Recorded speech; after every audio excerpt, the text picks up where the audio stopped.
Hello everybody, welcome to my first video of 50 cent $1 6 max playing on Poker Stars. 3 tabling. You can see at table 1 I isolated a limper Pravda 58 with ace queen offsuit. I also chose not to isolate this limper with queen jack offsuit. Doing very well at these tables. I bought in at table 1 for 40, and at table 2, table 1, 2, 3, table 2 for 40, but then I topped up when kudos doubled up. Table selecting pretty well. There's a weaker player at every table.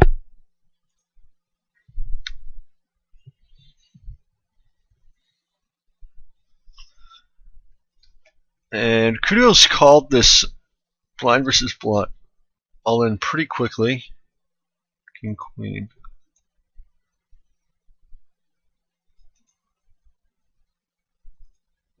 Dub Warsaw is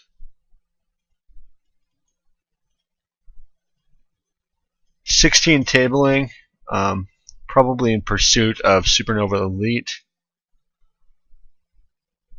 Seems fairly tight. Unimaginative ABC player. So I don't think I will try to steal Snur's blind if it's folding around to me here. Here we have an all-in from kudos, which I'm not inclined to give a lot of respect to because he just lost an all-in versus Kine Et. I'm not sure exactly what his range for jamming there would be. I could see him doing it with a lot of hands. So it's tempting to flat here. I'm just going to go ahead and 3-bet. It's possible kudos will come along anyway. And okay, here I've got 8s. And I'm going to make a pretty weak fold against the button isolating Munlar.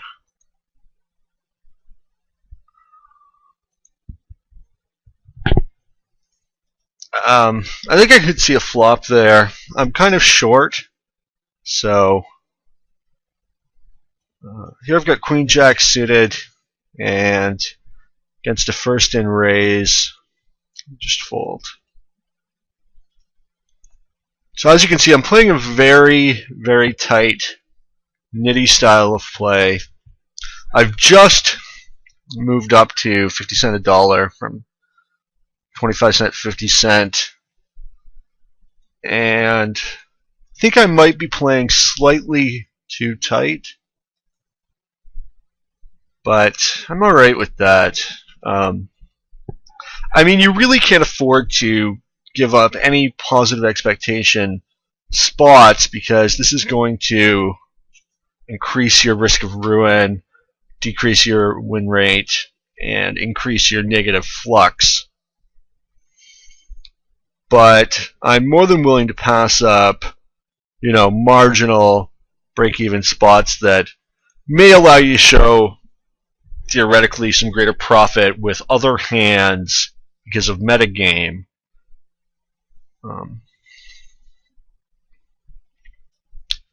Interesting multi-way pot here, table 1. I didn't really see the action. I think on the turn Pravda bet 6, which is a really small bet. And check, check. Munlar's got an interesting style. He's the reason why I first sat down at the table because I noticed him open limping. But he's not really that loose a player. As you can see, he's 26 over 50 hands. He just open limps a little. And Pravda had top on the flop.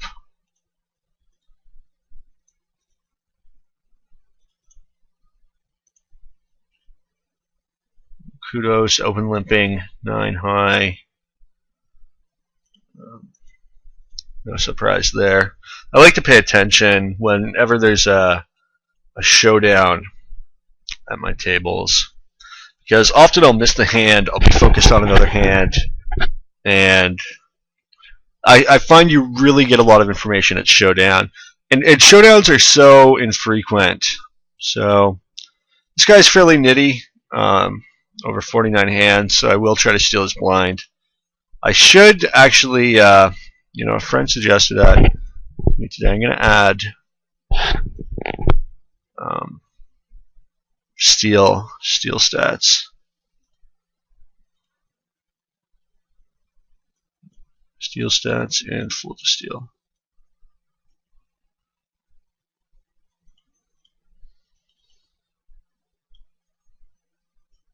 I'll add the steal stats. This is really close. Probably a marginally profitable open. So the decision now is, do I remain at this table? I don't think I'm making any profit off of Thusen. Right in stats look maniacal, but I think he was simply isolating the weak player frequently. So could be a solid, least aggressive player.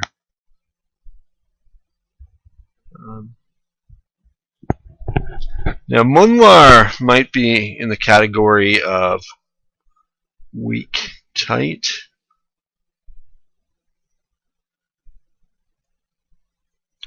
Interesting stats from Snur here. He seems like a competent reg. So I don't think he's really 50-27. I guess maybe. Okay, so the action here, I think it was Magic Pie raised the button and they both called. When Munlar calls the flop, I imagine he's got a fairly good piece.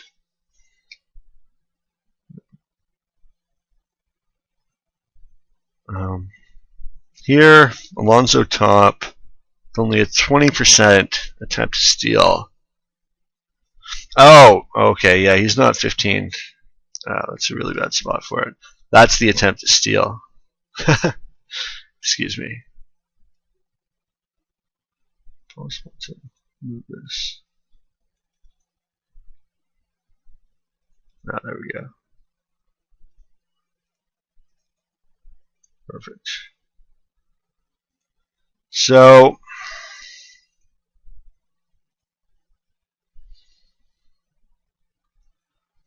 like Tiki posts instead of waiting.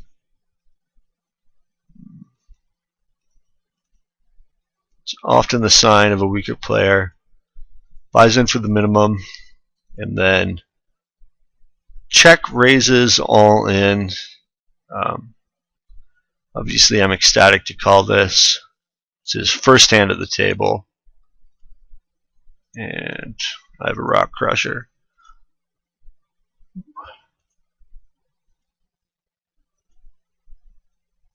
And my hand holds up.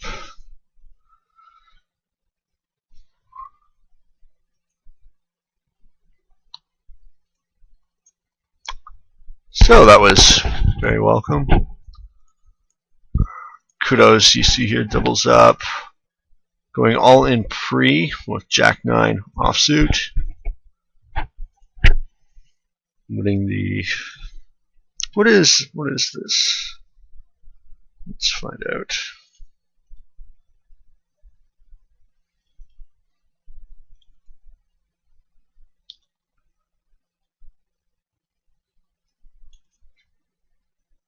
I'm sure you're all familiar with this, but if you're not, Pro Poker Tools is a really excellent website.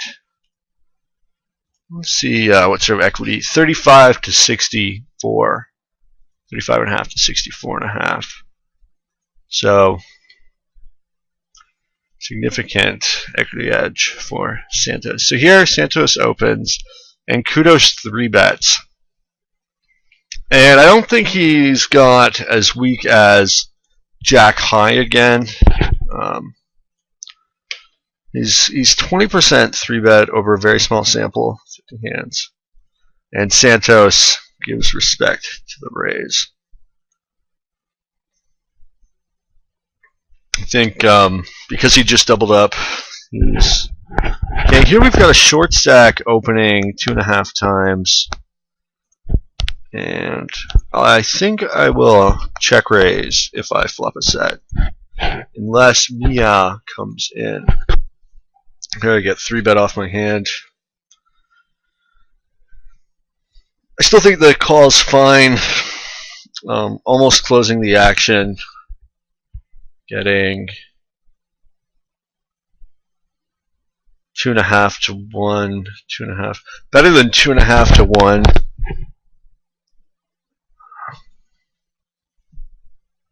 Wow. This is really interesting that Poker de King, de Ching, Poker de Ching, flats twice. It's, I think, the mark of a weaker player. It's a really interesting turn card.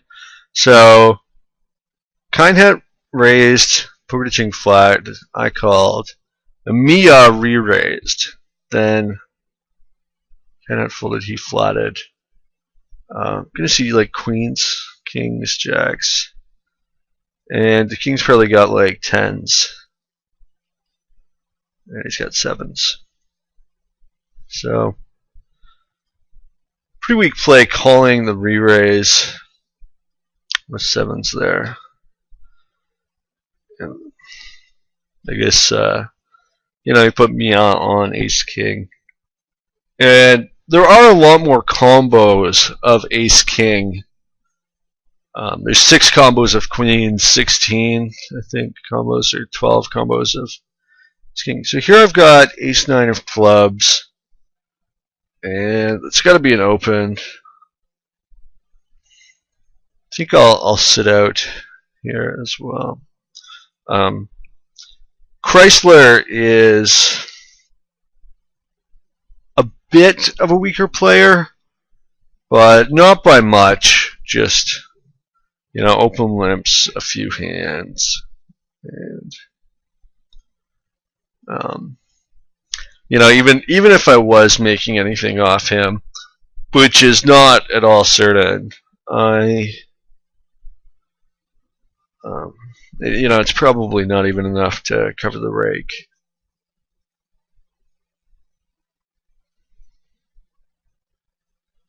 Let's see, top left here.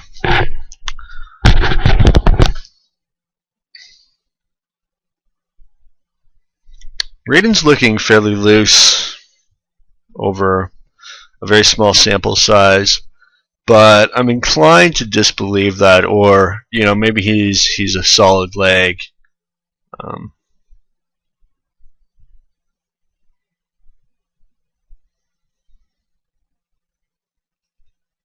Now we got a min raise player that just sat down.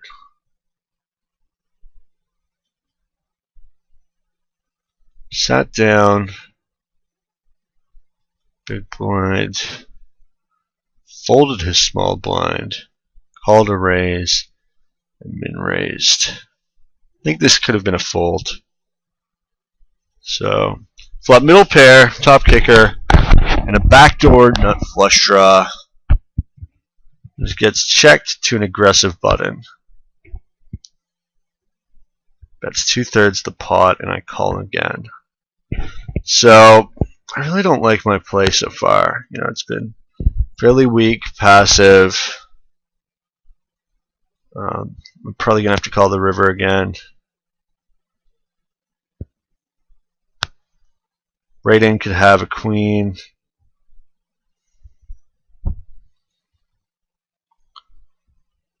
But he's actually got a flush draw. And river's a pair. I could have 3-bet before the flop. Chopat 53 only raised the minimum.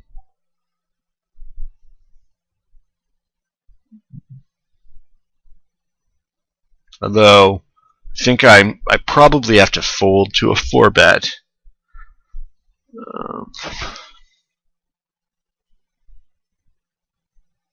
Now here we've got a blind versus blind raise 3-bet 4-bet situation.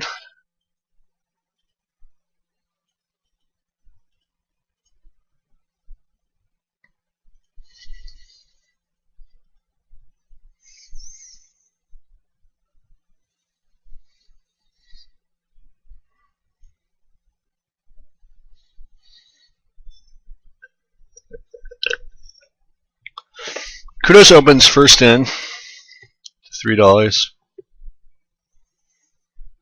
And I think he's got a fairly wide range here. Includes, value hands, ace, king, ace, queen, ace, jack, ace 10, pocket pairs. Probably all pocket pairs. And then I would throw in some sort of Broadway. Stats say he's raising about 20% of his hands, 18% first in. And if you break it down by position, he's actually raising a lot in early position. Might not be that positionally aware. I know he's got, very fixed standards of what he raises. I mean, we saw him, get it all in with Jack 9 earlier. So possibly a bit of an emotional player. Maybe just calm down a bit now.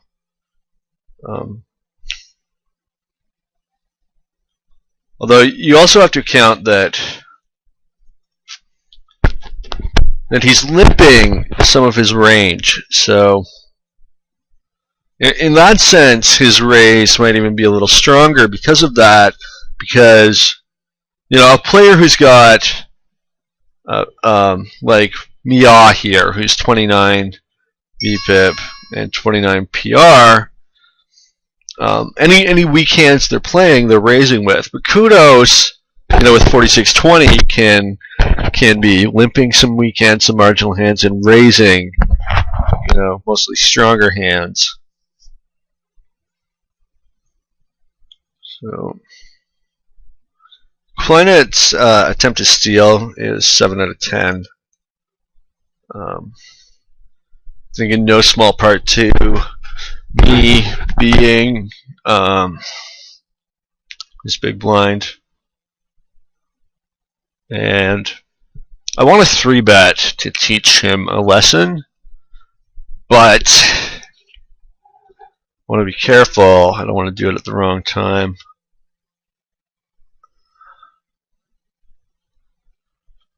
So here, Chopet opened 4 times with ace king. And I'm just going to write BSHS, bet size, hand strength. It's possible that she raises stronger, higher with stronger hands. Not certain by any means.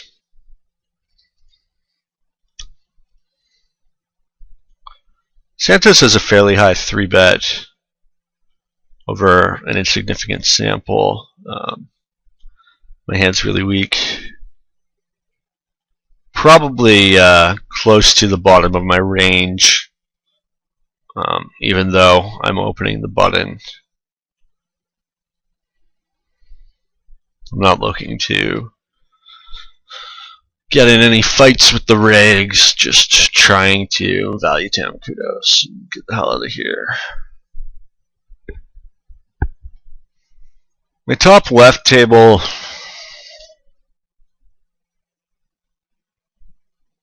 I'm not loving it. I think Munlar and Chopet might have some leaks. Munlar may be a little weak passive, something like that, weak tight. Chopet maybe a little too straightforward. It's tough to say. So I get 3-bet by show pet. First 3-bet in 12 hands. And this is a really strong hand. I don't like to fold. But I really get the feeling that she or him is not doing this with worse. So, and I think I might leave actually. So I'll just fold.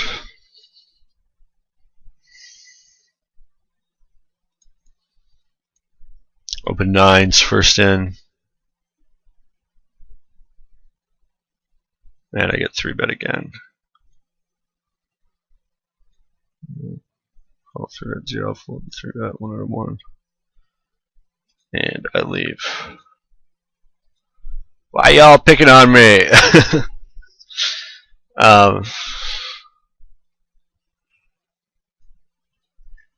So tough table.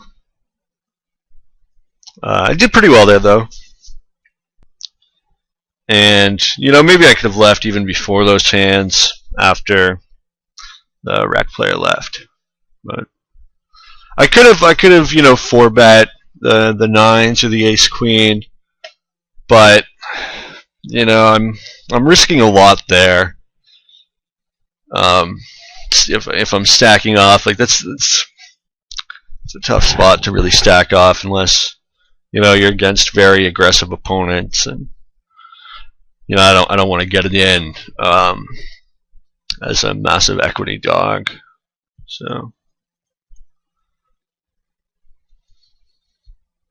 So one thing I like to do when I'm considering sitting down at the table is just flip through the last few hands and see how everyone's been playing. Watch for the open limpers. I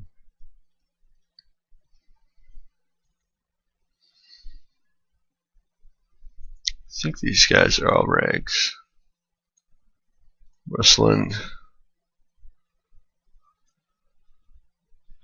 So I buy in for the minimum. I noticed Rustling open limped last hand, and Sugafo open limped 3 hands ago. So by no means a guarantee that that these guys are weaker players, but there's a chance.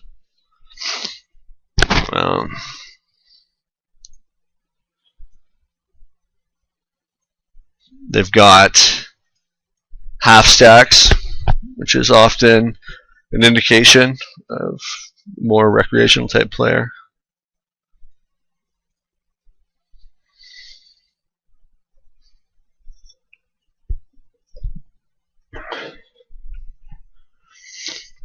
And Rustling open limps the button, so it's a pretty good sign that it's maybe not the most aggressive individual.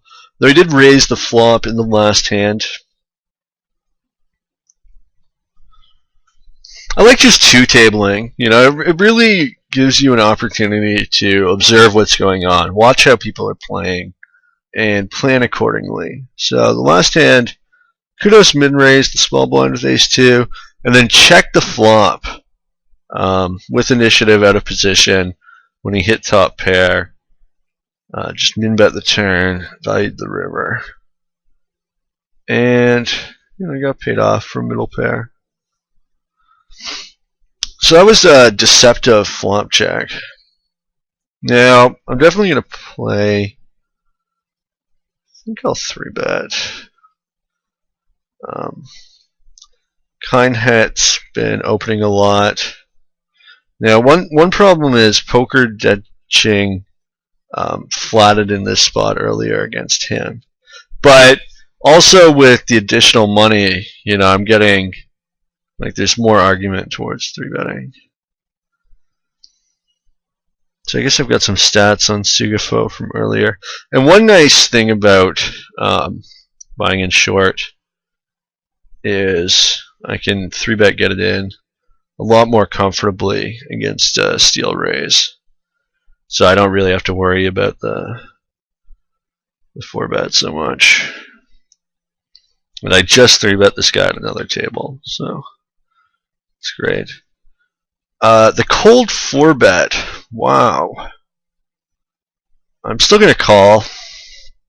It's steel situation. Not loving it. I guess I could fold. But we're both short stacked, so he's not risking as much. And whew. Okay.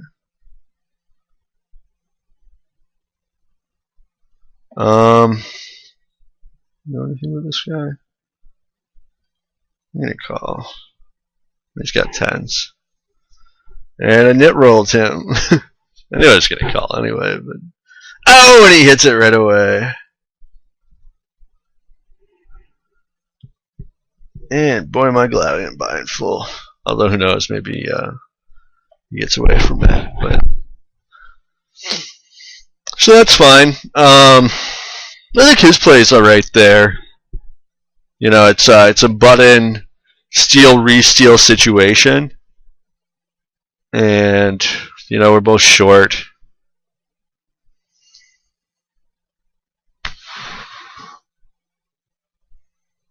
So Yano Mighty opens to 3.5 and gets flatted by what appears to be a loose player in the big blind. Checks back the ace high flop, and I don't think he'd do that with a strong hand. I'm not sure if he'd do that with a pair in between 10 and ace. He might, although I'm not sure he'd fold the turn with those hands. Ruslan open limps, and I think he can do this with a very wide range, possibly close to any 2 cards. Probably, you know, at least the top 50% of hands or so. And I think Sugafo's flop raise here looks very strong. Possibly, you know, better than 1 pair. Makes it $5, which is a big raise when you consider the size of the pot.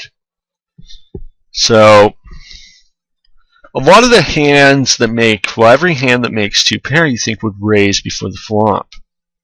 And Ruslan's call lead turn line, you know, it suggests something like ace-x of spades or jack-10. Very strange that Sugafo makes that oversized raise on the flop and then folds to the turn lead. So here I open ace-jack suited, get 3-bet by Kudos, and I don't know what I'd do with like ace-queen here. Ace-king would be a ship. I think ace-jack I can just fold. You know, he's not that aggressive. I mean, I did see him get it in earlier with jack-9. So, it was a while ago, though. You know, he opens for 9 times.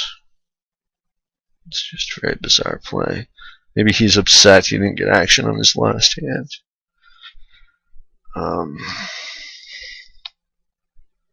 Maybe I should have put him in with the ace-jack suited. But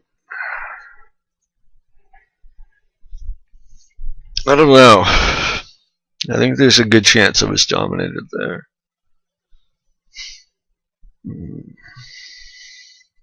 No, I'm scared to open my king-jack for fear I get 3-bet.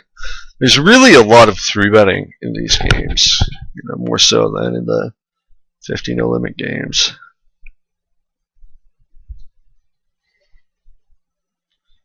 But I will open and fold to a 3-bet. Maybe I should start opening for 2.5 times.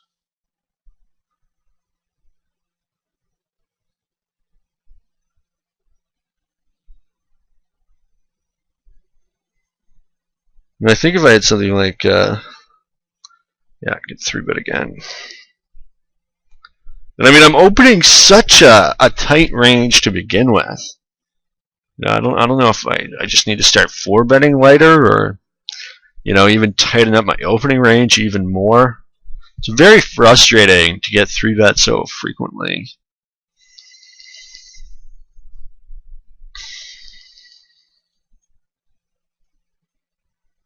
%, 3-bet here from Santos. Yeah.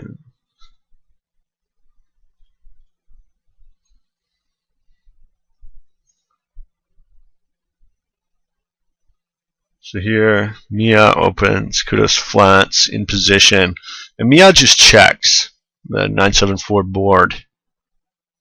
And I think he was check giving up. Kudos, maybe he's check calling something marginal like 5s, or like A7. Maybe he had like ace, whatever, of clubs.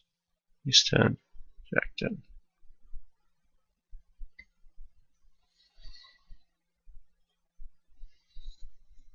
I'm thinking in retrospect, maybe I should have just put Kudos in with ace jack there. But if you look at the hands prior to this, he hasn't 3-bet for quite some time. Plenty of opportunities to do so. Flats, limps.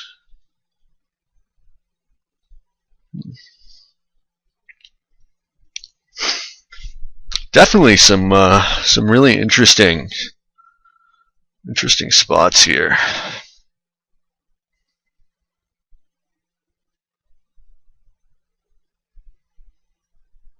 Here, One Almighty opens for 4, gets flatted by Shanty, and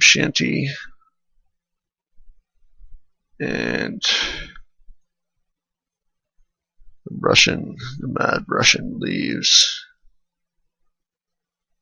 What's his name? Ruslan ABH.